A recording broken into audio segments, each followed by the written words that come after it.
Hi guys, this is advocate Rukhsar Ahmad and welcome to my channel learn law. Friends, अगर आप में से किसी ने भी किसी भी लोन एप्लीकेशन के माध्यम से अगर कोई भी छोटा लोन लिया है, यानी कि 2-4 हजार 5,000 रुपए तक का लोन लिया है और उसकी जो समय अवधि थी वो सिर्फ 5 दिन 10 दिन 15 दिन थी और आप उस लोन को नहीं चुका पा रहे हैं, तो ये वीडियो आपके लिए है।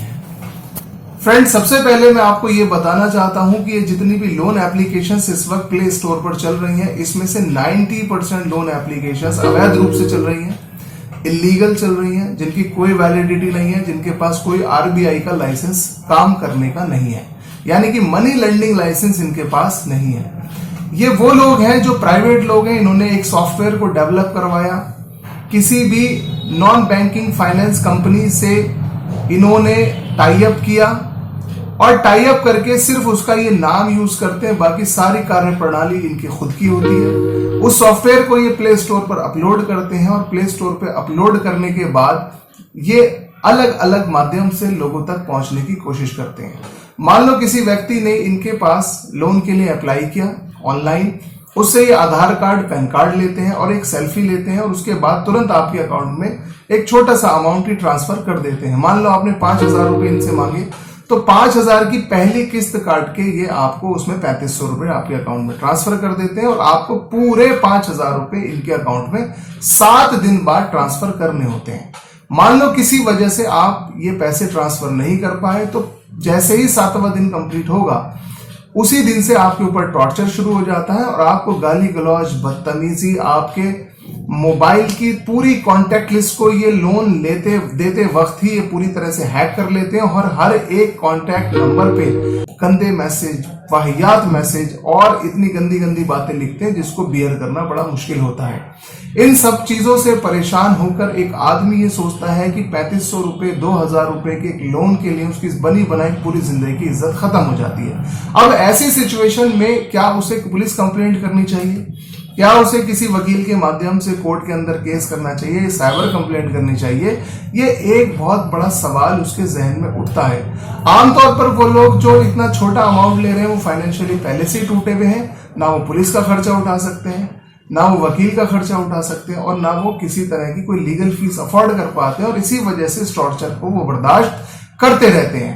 फ्रेंड्स, आज मैं इन लोगों को कुछ टिप्स देने जा रहा हूं जिसकी वजह से ये लोग अपने लोन की इस समस्या से बाहर आ सकते हैं। सबसे पहले मैं आपको बताना चाहूंगा कि कोई भी लोन एप्लीकेशन जो इतना छोटे अमाउंट का लोन दे रही है वो 100% इलीगल लोन एप्लीकेशन होती है। ऐसी किसी भी लोन एप्लीकेशन से अगर आपने पैसा लिया भी है तो ये ध्यान रखिए कि उसको पैसा रीपे करने की आपको जरूरत नहीं है। क्यों जरूरत नहीं है? क्योंकि आमतौर पे मैंने ये देखा है कि एक लोन एप्लीकेशन का कर्ज चुकाने के लिए व्यक्ति दूसरी लोन एप्लीकेशन से कर्ज लेता है और फिर जब उसके ऊपर दूसरी लोन एप्लीकेशन का टाइम पीरियड आता है 7 दिन बाद, तो वो तीसरी लोन एप्लीकेशन से कर्ज लेता है। जो लोन की कहानी 1,500 रुपए से शुरू हुई थी, मैंने ये देखा है लोग लाखों रुपए तक का लोन ले लेते हैं और वो उस लोन के डेट ट्रैप से बाहर नहीं आ पाते हैं। फ्रेंड्स, ऐसी सिचुएशन से बचने के लिए मैं सबसे पहले आपको ये एडवाइस दूंगा कि आपको किसी भी लोन एप्लीकेशन से अगर लोन लेने के बाद आप भी फंस चुके हैं तो आपको लोन चुकाने की जरूरत नहीं है। एक छोटे लोन को चुकाने के लिए एक बड़े लोन के दलदल में फंसना कोई समझदारी नहीं है। अगर कोई भी ऐसी लोन एप्लीकेशन है तो सबसे पहले ध्यान रखिए ये 100% फ्रॉड लोन एप्लीकेशन है जो इतना छोटा अमाउंट आपको इतने कम वक्त के लिए दे रही है, क्योंकि आरबीआई के कानूनों के हिसाब से 90 दिन से कम का कोई भी लोन किसी भी व्यक्ति को दिया ही नहीं जा सकता। तो अगर लोन एप्लीकेशन कंपनी खुद गैर कानूनी तरीके से आपको लोन दे रही है तो ये ध्यान रखिए, तो वो आपको लोन रिकवरी का जो उसका प्रोसीजर वो भी कानूनी तौर पर नहीं होगा, वो लीगल नहीं होगा, बल्कि इलीगल तरीके से ये पैसा रिकवर करते हैं, क्योंकि ये लोग बहुत अच्छे से जानते हैं कि पुलिस और कोर्ट की मदद से ये अपने लोन को रिकवर नहीं कर सकते। तो सबसे पहले टिप्स ये है फ्रेंड्स कि आपको इनके लोन की ईएमआई नहीं। अब आपके साथ जो शुरू होता है टॉर्चर से कैसे बचना है, तो फ्रेंड्स टॉर्चर से बचने के लिए आपको उस लोन एप्लीकेशन कंपनी के खिलाफ एक साइबर कंप्लेंट ऑनलाइन रजिस्टर्ड करनी है। इंडिया के अंदर साइबर कानूनों को बहुत तेजी से एक्सपैंड किया जा रहा है।